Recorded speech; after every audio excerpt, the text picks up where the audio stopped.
नांदेड हे जे कार्यक्रम होता आज माझे मित्र नवनीत सिंग जागीरदार गेल्या 17 वर्षापासून संस्कार शिबिराचं आयोजन करतात आणि अत्यंत ह्याची गरज आहे समाजाला आणि गेल्या 17 वर्षापासून करतात, सोशल काम करतात.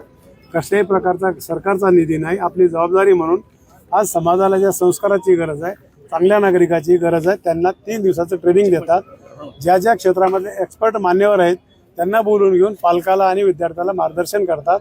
आणि त्यांचाच मित्र आमच्याच बँकेचे डायरेक्टर आहेत. सहकार मर्शी झाल्यामुळं, मंत्री झाल्यामुळं माझाही सत्कार करायचं त्यांनी निमंत्रित केलं आणि ह्या 2 कामाच्या निमित्ताने मी इथं आलेलो आहे.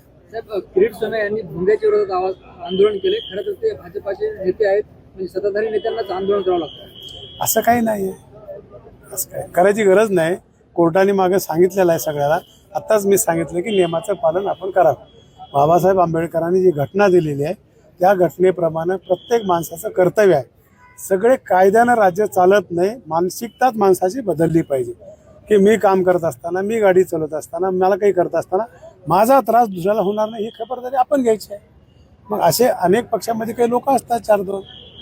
बीडमध्ये एका सरपंचांना एका वकील महिलेला बेदम मारहाण केली.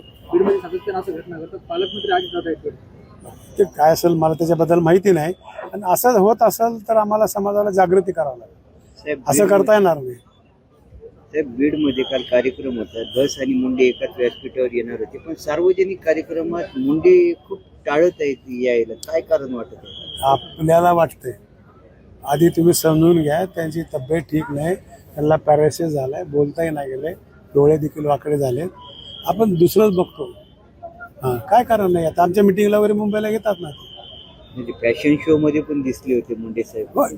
जवळ असेल, जवळच्या माणसाने तुमच्यासारखा आग्रह केला असेल, मुंडे साहेब तुम्ही हिरो आहात, तुम्ही या, आम्हाला बरं वाटतंय, गेले असते. साहेब, हातगावचे शिवसेनेचे आमदार बाबूराव कदम कोळीकर यांनी पालकमंत्री अतुल सावेंना पत्र लिहिले. तुम्ही विरोधकांना निधी वाटप करताय आणि तुम्ही नांदेडमध्ये आल्यानंतर तुमचा आम्ही निषेध करणार आहोत.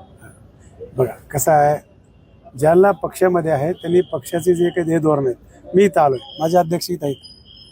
मी आल्यावर मी येताना माझं कर्तव्य आहे, हे काही सांगून येत नाही.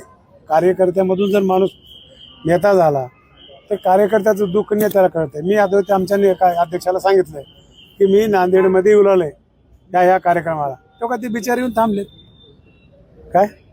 दुसऱ्या विषयात अनुषंगाने मुखेडचे भाजपाचे आमदार तुषार राठोड यांनी जे आहे ते पालकमंत्री अतुल सावे यांच्या विरोधात मुख्यमंत्र्यांकडे तक्रार केली.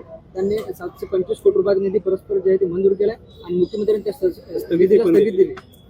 चुकीचं झालं असतं तर दिले असतील मुख्यमंत्र्यांनी. मात्र कुठेतरी भाजप आमदार तक्रारीवरून मंत्र्यांना धक्का पाहायला मिळतो मुख्यमंत्र्यांना. तसं नाहीये. कुठं तर चुकी झालं असेल तर मुख्यमंत्र्यांना अधिकार आहे थांबवायचा, स्थगित द्यायचा, दुरुस्त करून घ्या म्हणायचा अधिकार आहे. चला. रणजित कासलेचं 10 लाख रुपये ईव्हीएम साठी दिले होते असा आरोप त्यांनी केलेला आहे. मला माहिती त्याला माहित नाही, ते उत्तर मी देतो. साठे स्कूल प्री प्रायमरी पासूनच करून घेतं फाउंडेशन पक्क करण्याची तयारी. म्हणूनच साठे शिक्षण समूहाच्या कित्येक विद्यार्थ्यांनी घेतलीये करिअर मध्ये उंच भरारी. 2025-26 या शैक्षणिक वर्षाकरिता आपल्या पाल्याचा आजच प्रवेश घ्या.